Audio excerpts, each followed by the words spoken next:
Hello, my name is Tabea Hirzo, and I prepared a small presentation about a software I'm developing for about 10 years. Not in a very active development, because originally back in 2012 I actually designed it as a kind of spreadsheet just for my personal use. And in the last few years I realized that it could have a larger purpose and it could be useful for more people. So I started a dialogue in understanding what the specific needs of others and in other contexts could be, and how to improve it. It will take more or less an hour, I think, to present all the slides. I hope I will not lose too much time, because I did not prepare this presentation. It's just like a discussion among friends. Please take it like that.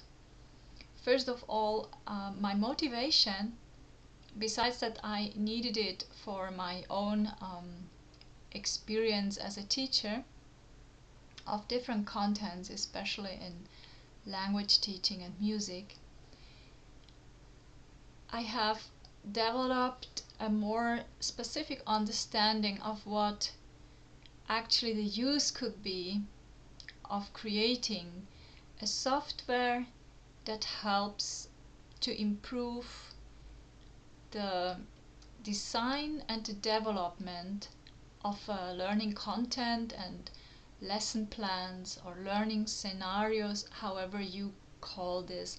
I call it learning scenario based on my own education from Europeana and European School Network, but other terms are very similar and more or less we mean the same. We mean a standardized and organized way in teaching content and other approaches to students. There is currently a tool I found which is called Novigado. We will not speak about it. It was this tool that really made me aware of how useful such a tool could be, and it also showed me how much more advanced my own approach was. So I thought it could be valuable, and if you think the same, feel free to contact me and we can discuss in which way we might collaborate. So there are probably 10 key motivations. To standardize the learning on different open source platforms like Moodle, WordPress, Drupal. We will speak later on about this. To enable content designers to concentrate on creative tasks. This is one of my priorities, because uploading frameworks, learning frameworks and competency frameworks is really a huge work. I finished this work completely for the current standard in education of Spain, which is about close to 9,000 entries, which need to be connected in a very specific way, and each minor mistake ends up in messing up the whole database. So this is a task I try to delegate, and it's not easily delegated.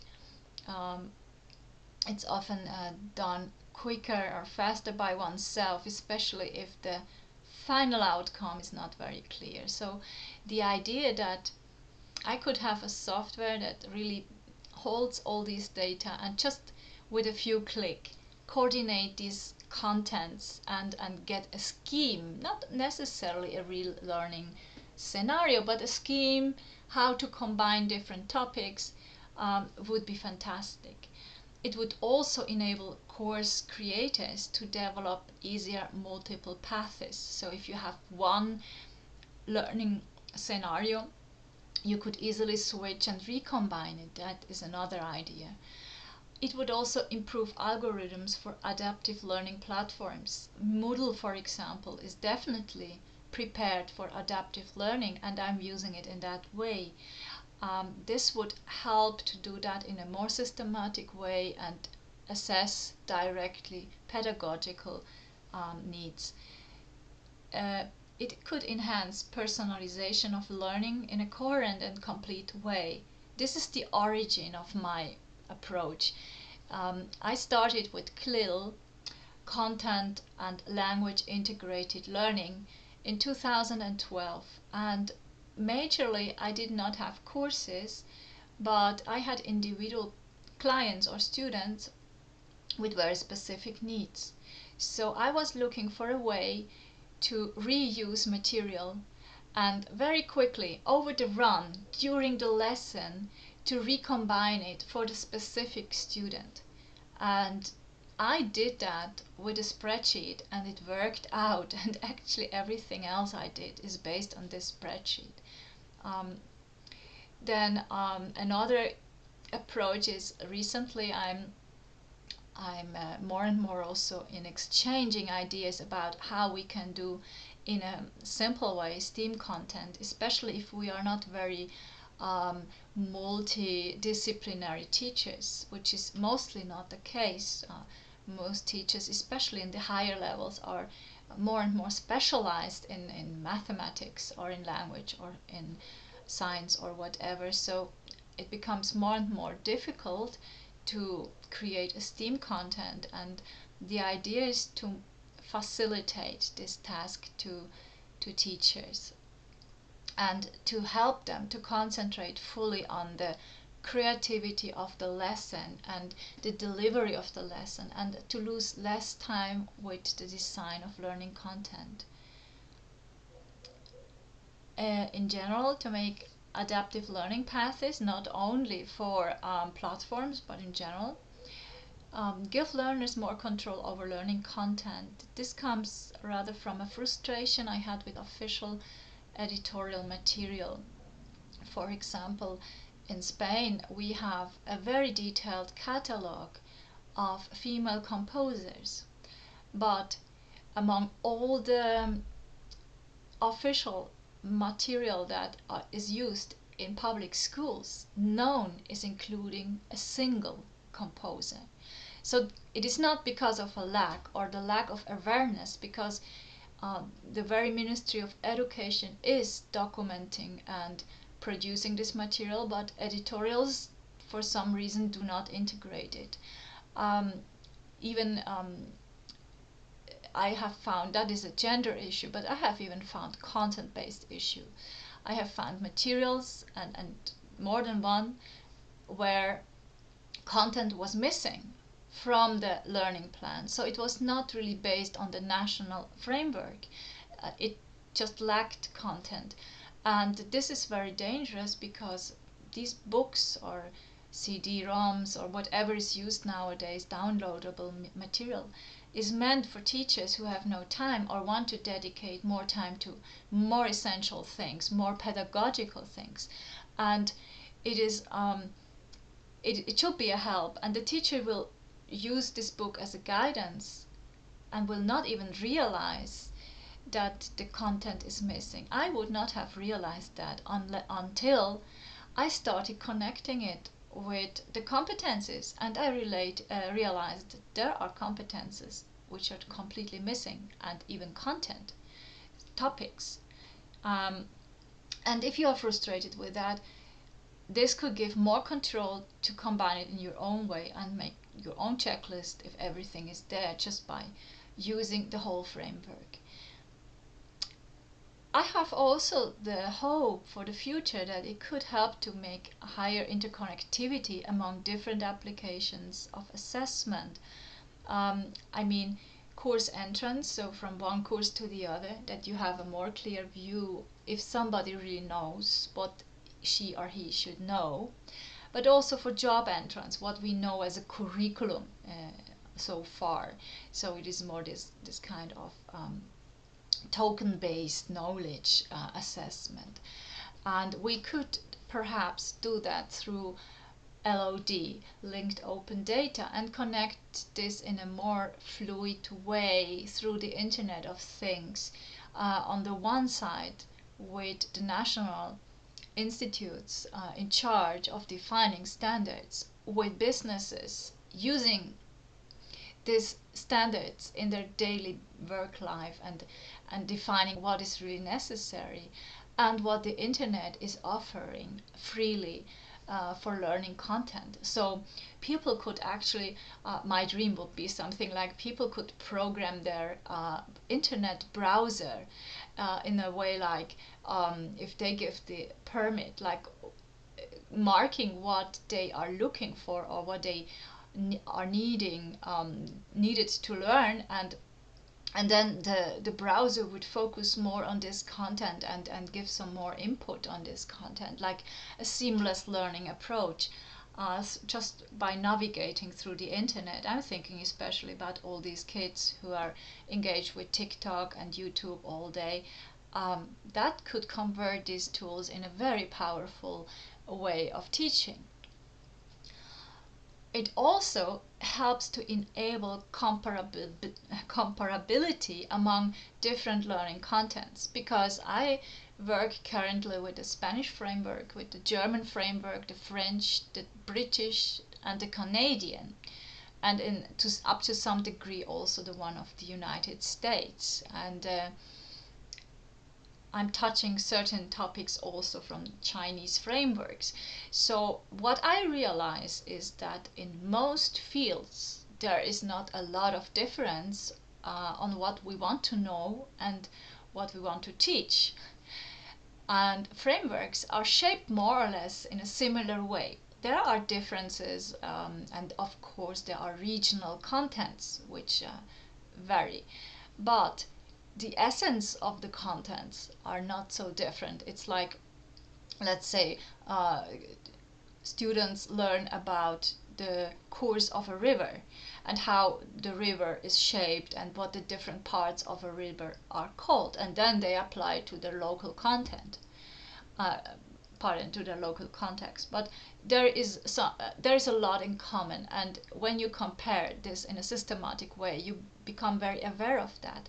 Why do I think this is interesting? I mean, besides PISA studies and competition among countries, which could also make learning more fun in the sense of really competing among each others in a kind way, it is most interesting because I started developing some programs for student exchange, not in the sense that you go to another country and learn within their national system and within their local context, but online exchange in the sense that we do things together with kids from Canada or kids from Finland, such as online storytelling through Minecraft or similar things.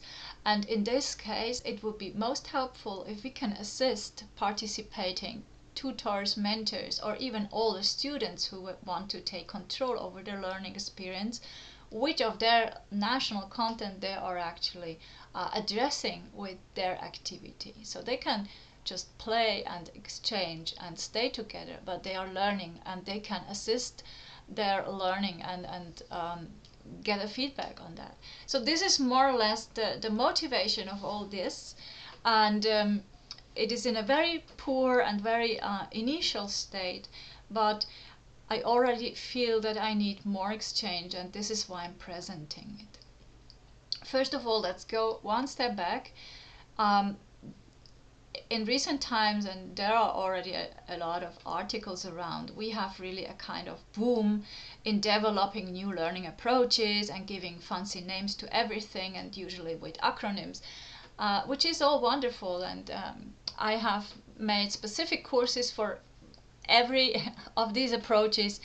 I have found, perhaps there are more, and you will tell me about that. But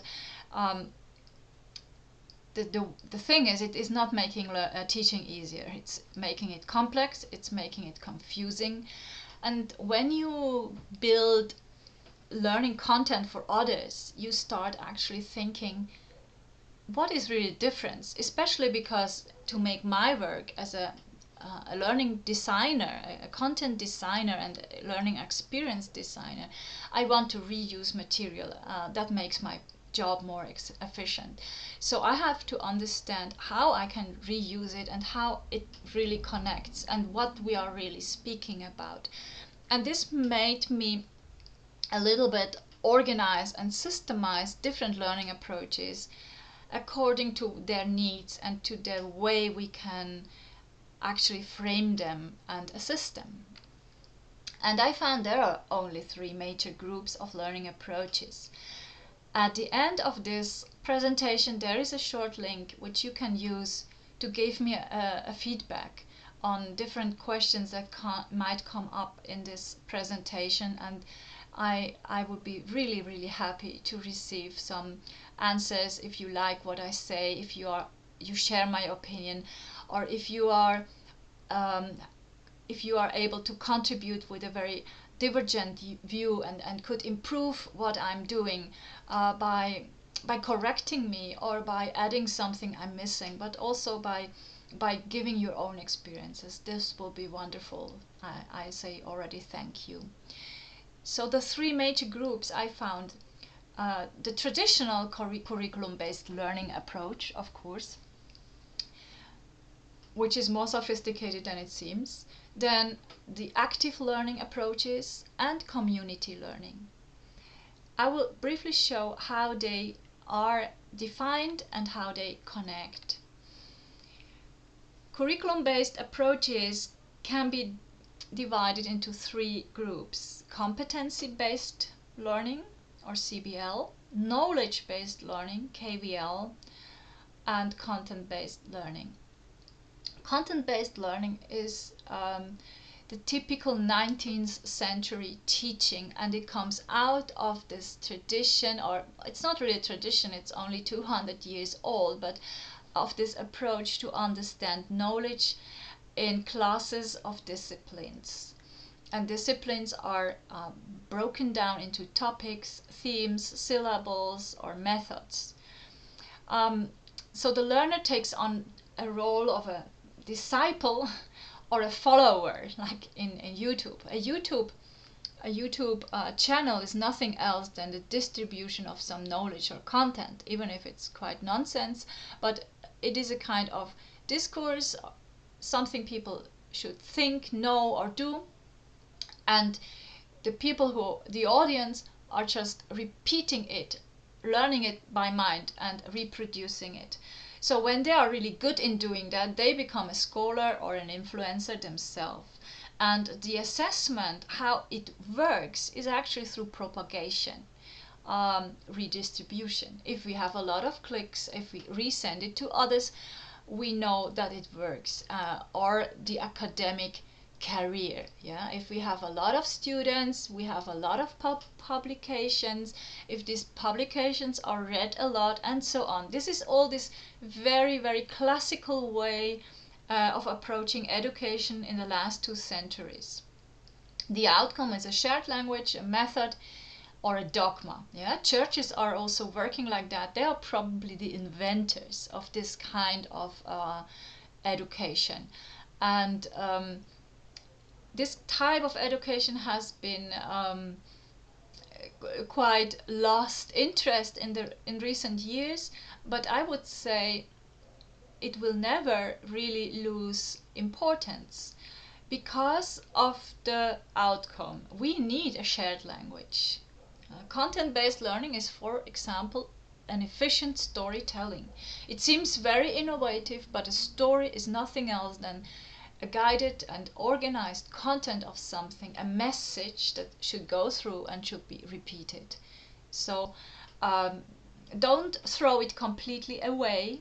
This is one way we can learn, and we have to keep it inside our contents, and we can see that most frameworks are doing it.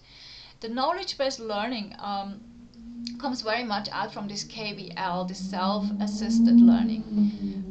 What we actually start with is a skill or a knowledge that can be applied, and this is the difference to competency-based learning. There we have the goal to assist skills and knowledge which can be tested in some way, but they do not necessarily need to be applied. I would define the difference like that. You might do that in a different way. The learner in competency-based learning is more like an adept who becomes a master, like judo, for example. All Asian martial arts are following a competency-based learning approach. If you have done martial art, you have a full understanding how that works. You have a catalog of things you should know and do, even a vocabulary, certain movements, certain katas, or in other languages of Asia they are named in different ways, but you have like a theoretical approach, you have a let's say a standardized choreography, and you have the free fight, which is more like the applied part of it. And usually in the school environment we do this through question and answers, but there are more creative ways to do that, more engaging ways, and it's still competency-based learning outcome, learning, and we have as an outcome objective testable answers. So you could actually ask a student, so what do you know about the French Revolution? And they can tell you more or less about it, but you can test that. And you can have a rubric, or you can have a yes no answer, or 1 and 1 is 2 or 3 or whatever. So in knowledge-based learning, it's more for self-evaluation, and what you actually get as an outcome is confidence. So this is very good also for kind of tests in an environment, like in training for emergency or these kind of things, for example, because you can make your own checklist. I know this, and this is where I need to improve. This is all curriculum based. This is usually what you will see in a standard traditional curriculum also, like I know to do this, I have experience in that. Knowledge-based learning is also job experience that is in your curriculum. So that means knowledge-based learning. And content-based learning, of course, is also in the traditional curriculum. Now we are very fond of active learning, and I think this is also for a reason, because it's much more fun, it's much more creative, but it's also more demanding in many aspects. We have here 4 different types: inquiry-based, problem-based, project-based, and challenge-based. There might be some divergent explanations of what this is. I did a little research on that and took out of it what I consider the most convincing explanation. Again, if you have a better one, I'm very open to learn about it. Inquiry-based starts with a question. So we have these big questions like the school in the cloud, for example, this kind of approach. In problem-based, we have also a question, but it's more like a practical problem in real life. But we do not necessarily need to resolve it in real life. So this could be like, for example, a case study. We study 2 companies and they have a problem, and we see different ways how to solve the problem, and we could even create a third solution for a third company or something like that. So in no moment is it necessary to go to the company or to do something. It's just a thought experiment. In project-based learning, we are meant to do something in the sense of really solving something. Like they would ask us to make a mechanical machine, for example, out of scrap, and we would have to do that and apply a lot of knowledge to do that. In challenge-based learning, we go even a step further. We are not just doing something, but we are really giving our heart into it, like we are getting engaged with something. Typical challenge-based projects are a school garden, or a school aquarium, or going out and picking up garbage from the beach, or these kind of things. Especially not if the teacher is making an excursion and says, okay, we'll make a field trip and we take the garbage out. More in the sense when students really become like the leaders of a project in which they define what has to be done and do it.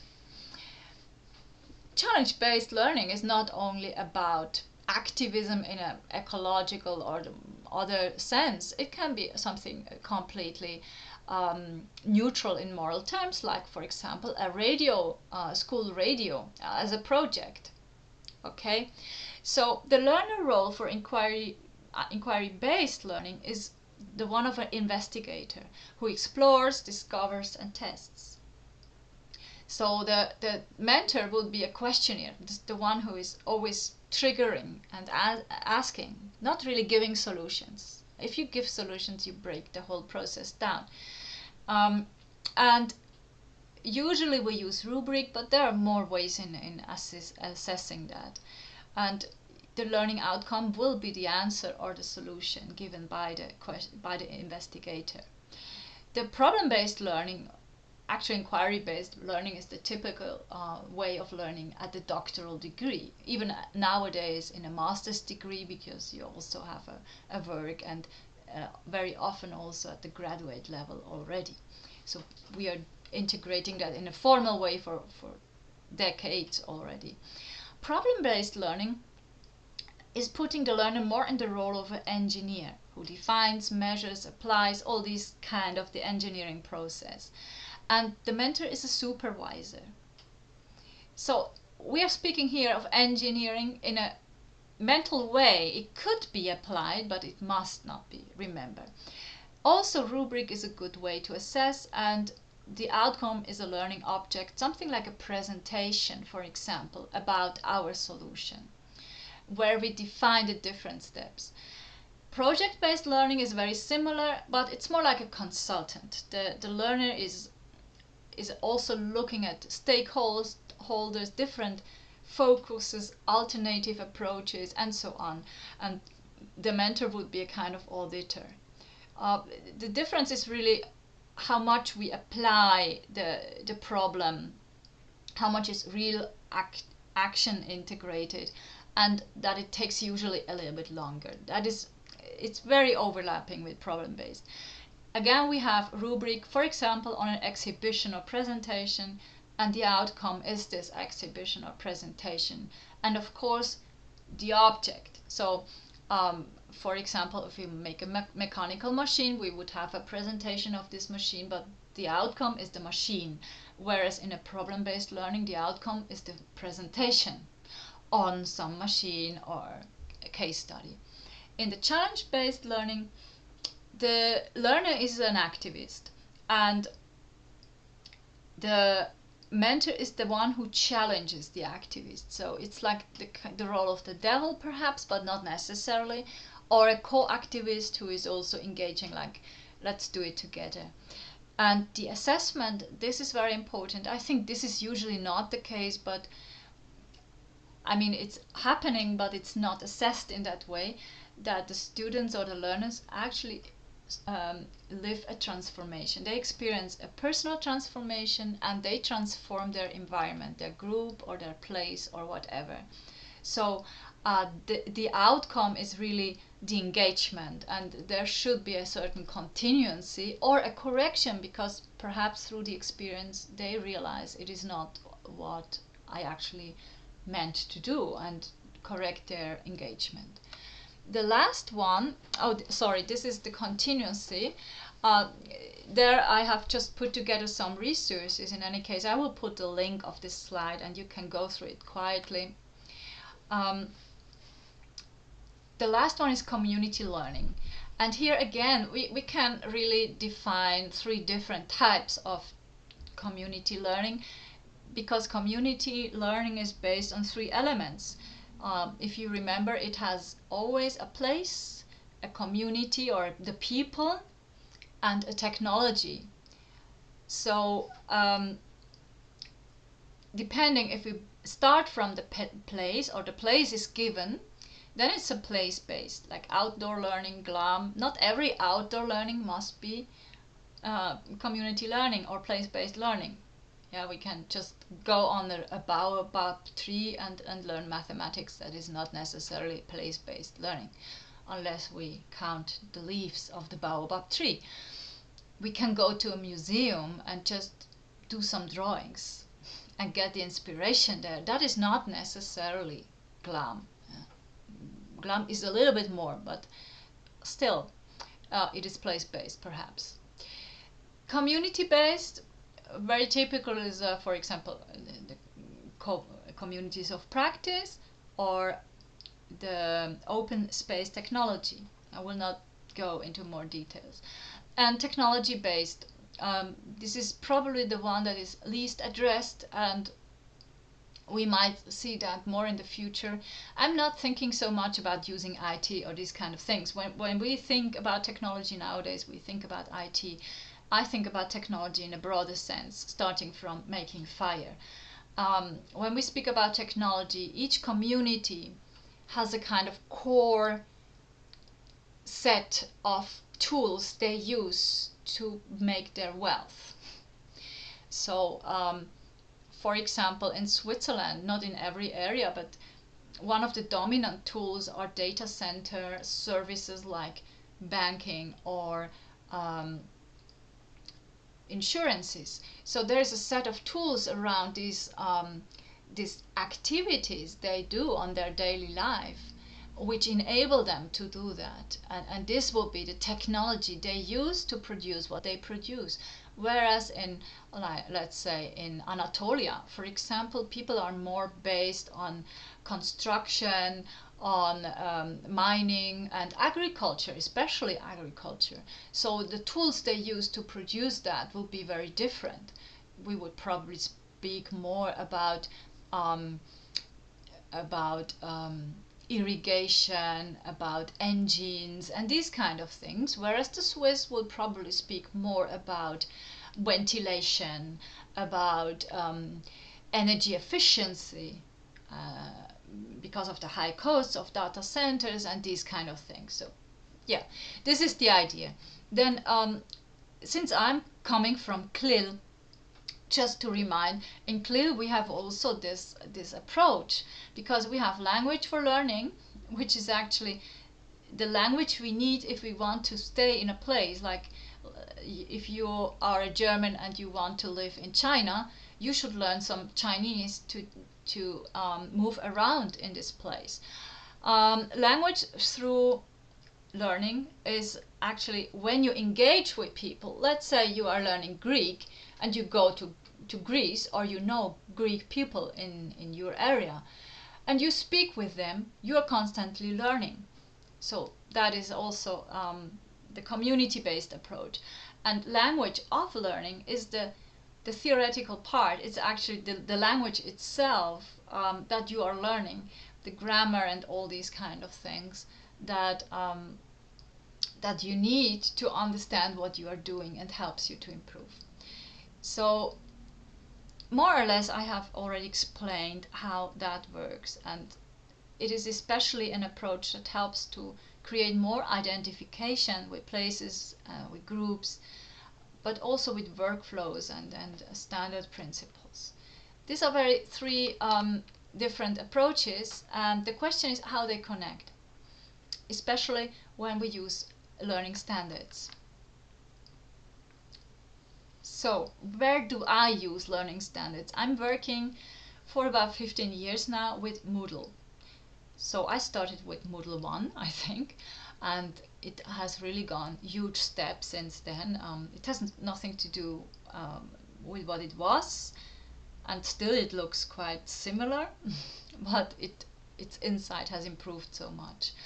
And when I design courses or content, I usually use the course level. Then inside the course are activities. Then we have learning plans, which have their template level and an individual connection to each user, and scales, which connect the outcome of learning to users, and learning plans, and frameworks. And the competencies are flowing through all this, and the question is how. And this is what I want to show a little bit, especially because as far as I have learned, because I'm also using WordPress for even longer time, and I tested it as a learning content learning management system as well, so we can do actually the same things in most of the open source platforms. A word of awareness: competencies and outcomes are used in a quite strange way in Moodle, and it is not totally clear what the difference is. There is a whole framework to assess learning based on outcomes, and if I'm not fully wrong, I think Exabis, which is based on the national standard of Austria, is using outcomes in order to assess learning outcomes. So, yeah, what the word says. So assess the knowledge of students. I tested this, and it would go too far for which reasons, but in my specific case it was not useful. It had some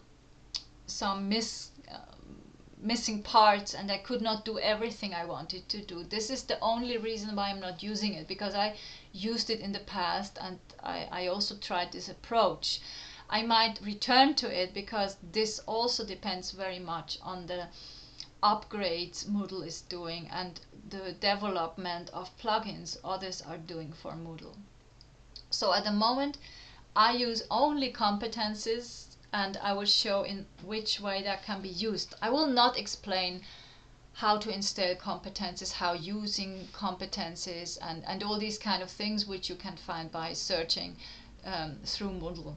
I will only explain the questions I have in relation to frameworks and standard assessment of knowledge.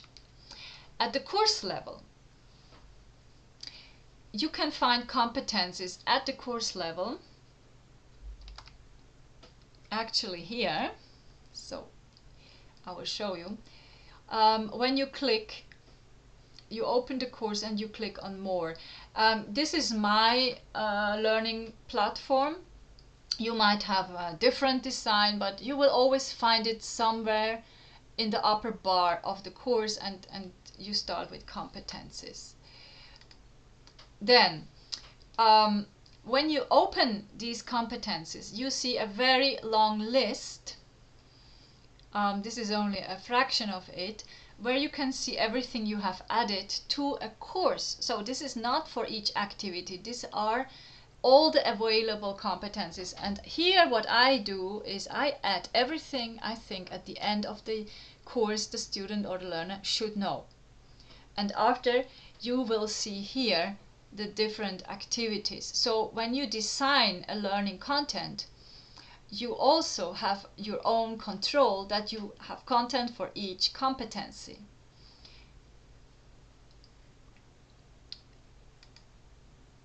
At the activity level, you can also define them.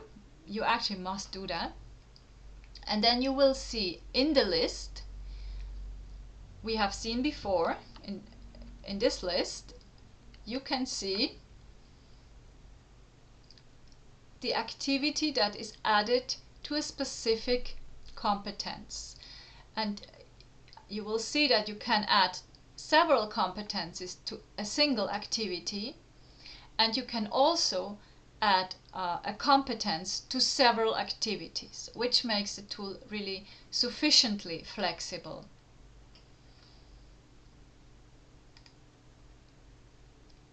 Inside the activity, you can manage all that on the settings.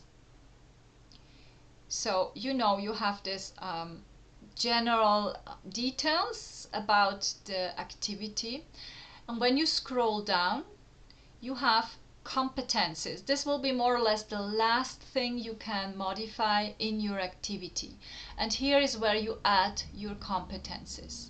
I have a little bit more fields which I'm hiding here because it's not part of this topic. So if you have custom fields for your activity, you can add them here, and you see them here. So it will take a little bit more to find the competencies. When you add them, here I have added 3 different competencies to one single activity, and this is how it shows then all these activities under the respective competencies in the competencies list at the course level. The question of grades, actually grades are also created at the activity level, as you know. And when they are added, they are assigned to the competencies which are added to the same activity. Here, personally, I have an issue because I'm running Moodle 4, and since upgrade 3.8, I think, I was not able to see the learning plans anymore, and somehow this messed with the grade competency connection. I have no direct way to see that for the moment, and I didn't have the time to fix that. I neither found anybody really proficient in doing that. So if you found the same problem and know how to solve that, I would be very glad that if you drop me an email. So the aim of all this work is that we can assess at the end our learners or ourselves in the learning platform about the results of our learning, so the learning outcome. And we can do that within a course, within the activity on one level. And under each activity we can see the grades of all the students who have done this activity. And we can see it at the course level. Then we can select a single user in the single view. We have a lot of options, and I will not show them all, just the most basic one.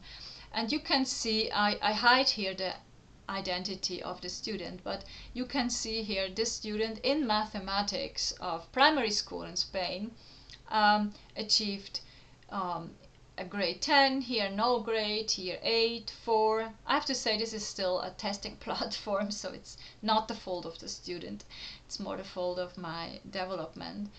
And it will get you an average number for the whole course, which you can use then as a kind of score for the final evaluation. In my case, what I do is I have courses as child courses for other courses. So I have, for example, a primary class course, and inside the primary class I have the, let's say, primary class K4, and inside K4 I have language and mathematics, and inside mathematics sometimes I have only one course, and according to the level I have several. Here I have several because we have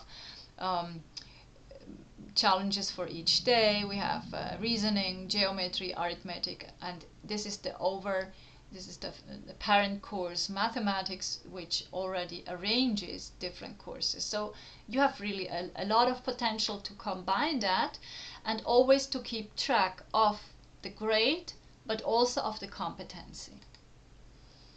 What you can do if you have the same problem like me and you cannot directly assist the grade of a competency, what you can do is just to change instead of attaching evidence, you complete the competency if the certain conditions are fulfilled, and you say they must have a score and they must achieve at least grade 4 or 5 or 6 or whatever.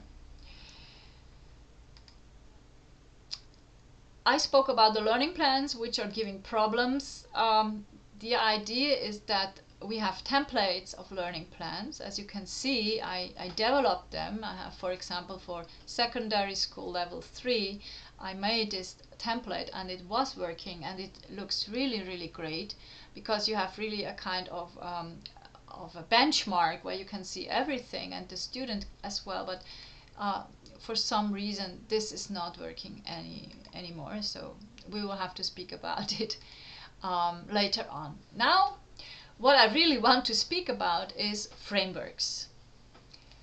Competencies in frameworks.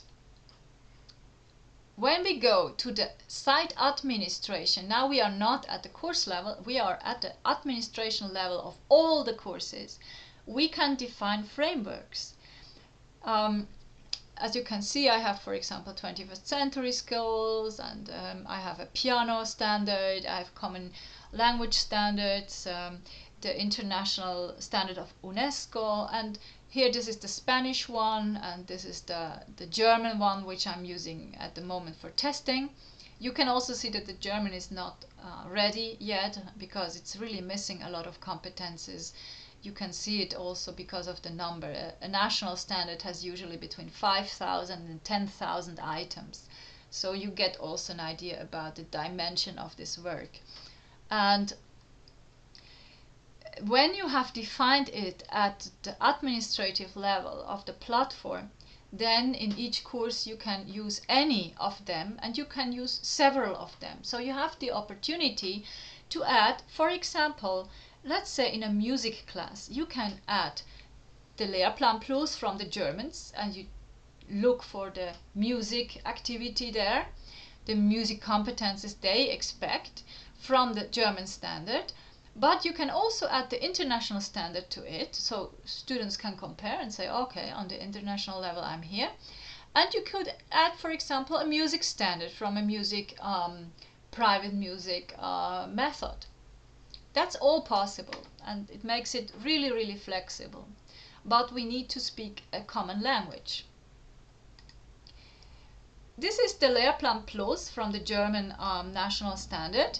This is the one of Bavaria, so it's not for all Germany. It's a little bit different because in Spain they have only one per country.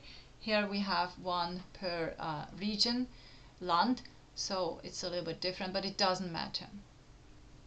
One of the challenges or key questions will be, is there any way to download these kind of frameworks in a CSV file? In the last year, Ministry of Education and their relevant institutes or related institutes have done a huge effort in digitalizing all these standards. This was not the case like 5 years ago. Most was in PDF documents. But now we have more and more software they are providing, and it would be actually fantastic to get either LOD, open data, which has a common framework in metadata, and we could just draw them in, or even to have some sort of API and directly connect them to the platforms, but we are still far off. The Lehrplan Plus defines for each knowledge or competence areas of knowledge and contents. So, for example, I have a coding system, which is not very elegant because it becomes quite long, but it works. This competence is called like that in the Lehrplan Plus. And exactly in the same way, I have to prepare a CSV file, because this is how Moodle works, where this very same competence appears in that way. And then I'm able to import it into my competency framework in Moodle, and it looks like that. You see, this is the same competency we have from the Lehrplan Plus, and that is what I actually want to achieve, because that way teachers can draw it in to their course and say this activity is related in English to the solar system and the planets in our solar system.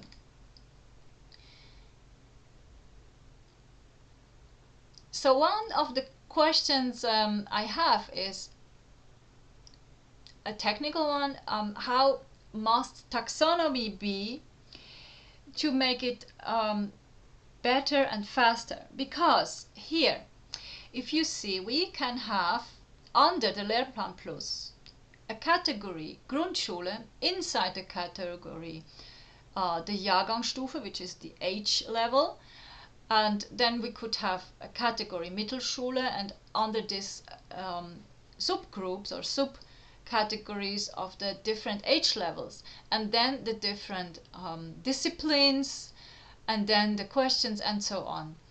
I splitted it. I directly have the age level, and for this reason I have like 20 subgroups directly under the Lehrplan Plus, and not only 9 or so.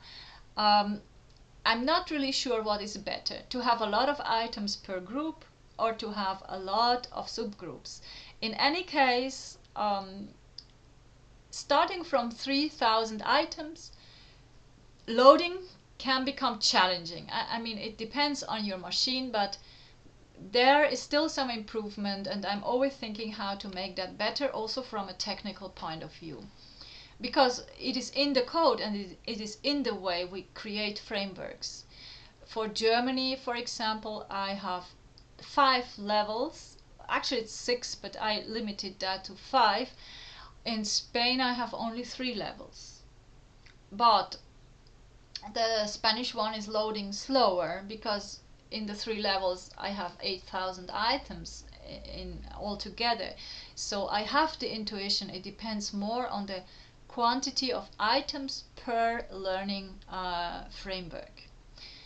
So it might also be an approach that we create individual frameworks for each discipline and combine them afterwards in the courses. This is also a possibility. In any case, I'm not only worried in that. I'm only worried in the way how we can search and do all these kind of things. And if we have different different learning plans, that would actually not create a problem, I feel. But this is something to think over. The other thing is the fast upload. I mean, technologically, this is no problem. I can upload. Yeah, I think I can upload also 20,000 items at once. So far, I didn't find any problems. Limitations are SQL and your machine. But I have never found limitations so far. It's just might take a little bit slower, but it's so quick. Yeah. The question is more the workflow. What is better? To have a SCV file we can download and upload, an API through LOD. At the moment, I'm inclined to think the SCV is the best interconnectability for the simple task that we can also collaborate with a small area in India, and they will be able to use it. And to do that, they do not even need an internet connection. Actually, they can download it in the city center on a stick and then upload it on their local computer. They do not need anything else, and that makes it a plus, I think, unless we are all super interconnected. It is also quite simple and helps really to understand what is happening in the background, which I feel is not the best thing to do in this stage of development. And the key question is how to connect contents with competencies. We will come to this. Now, the way I design a learning content. Really, one of the major issues I have is the relationship between different aspects of learning. We are speaking about competencies, which means usually skills and knowledge. We speak about contents, which means themes, topics, methods. We speak about key questions, also problems, which is very close to it. And then we have applications, projects, actions, objects we produce. And these are completely different learning approaches which focus on each of these points. And frameworks are usually only based on competencies. Libraries and academic disciplines are usually organized along content. So what they do is usually connect competencies with content in some way, and then you say, and the key questions and what to do with the applications. This is where the teacher has to start thinking and losing time. That is not the worst problem. The worst problem is in the mind of the learner and in the mind of the mentor. These aspects cannot be divided. They are always together. So there must be something that unifies it and creates a related framework. And this is a big question for me, how that really goes. And that is the key of my work currently. That is what I'm actually developing. Then are 3 things we do not really know where to do and where to put. activities. Activities, do these 4 aspects connect to activities? I feel you can connect them to activities, but you can connect them also in different ways. So you could connect them to an outcome. And scales, where shall they go? And how do you weight that? Yeah, these are open questions which are very, very important if we want an efficient way of really automizing learning. And if I say automizing learning designs, I'm not thinking so much about having an app and you put 3 buttons and then you get a ready lesson plan. That would be great. But what I'm mostly thinking is about the pedagogical theory behind it. I feel there are, if we cannot automate something, we do not really understand it, because automation is nothing else than really understanding the whole process and the thought process, the work done, the data involved, and everything related to learning. And so for me, this is more a thought experiment, and there might be some product like an app or not, but the important thing is to understand what are we actually doing, connecting all these kind of things. So I have a very, very basic prototype, which is really not very nice, and if you are interested in knowing how I do that, do not lose time, I'm using App Genie. This is, I do not remember his name, I will write it in the comments, a very nice Egyptian guy who is really great in developing this software for many years now, and I'm so thankful that he did that. And I'm using that to do prototypes based on PHP and SQL, and everything related to competences, I name it in the same way, you cannot see, that is the back end, as Moodle does, just as a standard. There might be a better one, but since I want to integrate it, I use it in that way. And what you can see, I have all these different levels and define the country, the institution, and so on. So you can search for it and you can connect activities, key questions, and contents to a competency.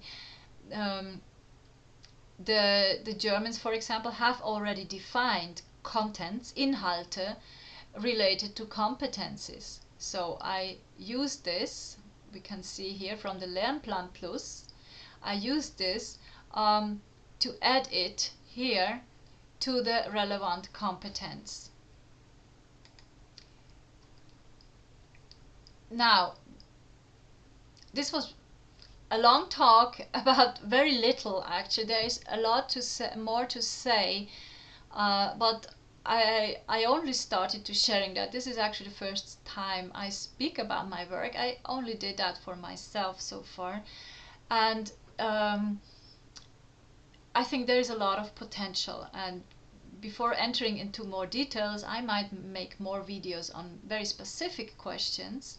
Yeah, perhaps one word on this. Why I'm doing that is that at the end I can create a catalog of activities which are based on a course level and then the activity level, and then I have different sections of the activity. I did that in a very similar way as Novigado did, but I have a little bit different approach from the back end in the way that I integrate like CLIL learning, like outdoor learning, like these kind of things. And you can also define the place where it happens and everything. So this is something that is the idea, that you can really start searching learning content based on a place, for example a heritage place like the Augsburg water management system, or you can use a community, for example like the life of Amish in the United States, and they could teach us something about horse training, for example. They teach me a lot about horse training. So sorry. And just filter it, and we could say, okay, I want to learn about this place, the Taj Mahal in India, but I'm from Canada and I want a Canadian framework. And you could search for it if there is something matching. Yeah, Google could help us with that actually. Goals. Well, if somebody starts sharing content and working more systematically on things, you also start dreaming. And I have a few dreams. I would really like that this content becomes fully automized, based on a few parameters, as I already explained. That there is a coherent integration of all learning approaches, as I explained in the beginning. It should be simple and intuitive for self-learners and also for mentors. I'm especially thinking about mentors who are more specialized in other activities. Think about a coach who is more a psychologue and might have wonderful training approaches, but is not really aware of all the topics in physics and chemistry, but would like to create a STEAM approach. That should be possible. Nowadays we are able to do that. And think about a kindergarten teacher. They really know a lot about the psychology of these small inhabitants of our planet, but they are perhaps not so trained in certain contents or other things, so they could integrate it easily. Or think about a secondary school teacher with a lot of projects, with a lot of trips, field trips and so on, too busy to take really a lot of time. Either he has to repeat the course every year, he will be burned out, or she has a tool at hand which makes her work easier. I hope also that this could help to reduce costs and also time in implementing learning content. As you see, I'm a content designer. I try to get rid of my job. It should be fast and simple in adapting content. So if we want to create a new learning path or a different context, just reuse material. This is the idea. Create once and reuse. And it should be also, this is another key aspect why I use these contents, because I create a lot of learning experiences in virtual environments like Minecraft or Mozilla Hub or other online games and online worlds, and it would be fantastic to have an assessment of these learning experiences related to this content, or even a way to integrate it, like with Moodle, also in Minecraft. I'm working on that in a different project currently. Some requirements. Of course, if I really want to go on with that project and to share it more, there need to be a kind of roadmap where at a certain point I can also register and patent things, because otherwise I'm sure there are larger companies who will just take it over.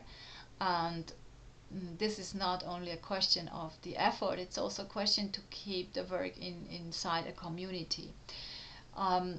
Then the whole plugin for the OS platforms like Moodle should actually be already developed before we integrate AI, just to understand where the connection points are and how we can do that. Because I think there should be a kind of plugin, so that if somebody uses WordPress or Drupal or Moodle, can simply draw this in, like with one click or so, and upload it to his personal platform and use it in courses, and that should be smoother. A front end would be nice as well. Of course, AI development is a key, but as I said, more also as a thought experiment. If we achieve it, that would be fantastic, because we could really start thinking about using IoT, the Internet of Things, as a kind of learning platform. Perhaps we will not even need any learning platforms in the future. We just need a browser. That is, yeah, my idea somehow. And Of course, there must be more cooperation directly with the national institutions and with schools. If you belong to one of both or either, I would be very, very happy if you contact me if you are interested, because this must be something that first of all serves schools, even though this has an approach for self-learners, but self-learners often have less problems than the more tight, organized system of the school management. And of course it will require some documentation and distribution. So this is more or less my workflow, what I'm looking for. And this time scale, I started in 2012, but this is not like that I worked on it constantly. I made a spreadsheet by then and I used it for 5 years without modifying it because it worked very well. I already started with Moodle, but it was like too complicated for me because it has a certain learning curve. So I did that just playing around but not really use it. And in the last 4 years, I started intensively using Moodle. And of course, I wanted more and more to combine what I do with my spreadsheet also with Moodle. And this is when I started developing my spreadsheet into a relational database, and this is what currently is the current state of art. I call this software at the moment Scenario, just because in the European school network we call this learning scenario. So, but yeah, this is still all open. Currently, I work very much on the prototyping and thinking over logical relations and demands. I hope that until the beginning of next year, I can have a full implementation of my version and really work with it, especially because I want it for my job, and it will make my work easier to develop learning content. And starting from next spring, summer, I would like to start with AI, but also the pedagogical assessment. So I would like to have a catalog of questions uh, that assess my software to understand if it is pedagogically good to do it in the way I do it. And this is not only for the software development, this is also to think over how we use frameworks and how we integrate them. Because there is a lot of pedagogy in using frameworks and doing frameworks. That is another topic. Um, and to evaluate it a few months later, and then in 2024 to do the same for the psychological aspects. And yeah, I'm perhaps too optimistic, but it would be really cool to have an integration of IoT in some way by 2025, which means that we could directly from the Moodle draw content from internet in, like most teachers use YouTube videos. So it would be great to have a kind of search engine that is based on this competency framework and draws in the relevant videos connected to our platform. So as you see, this also means that as a content designer, we will have to bear in mind that more and more content will be distributed. At the moment, we work very much on platforms and we have our content, and we create a book and sell it. But it will be more and more like little chunks that are exchanged, and Moodle is already going into this direction, that you can exchange the learning content in little chunks and just share it with others for a price or for free. It is independent of the economic model we want to give it. So the idea is technologically we can do that, economically we can consider it in any form. The question is, why are we not doing it? Just because it is a lot of work. So this is all. You can scan this QR code or copy this into your browser. I would be very, very thankful if you could just give me a short feedback on your own experience, on one side on my talk, if you have some ideas, if you have some input, but also on your own experience with these questions and how you address it, and yeah, what would you dream of?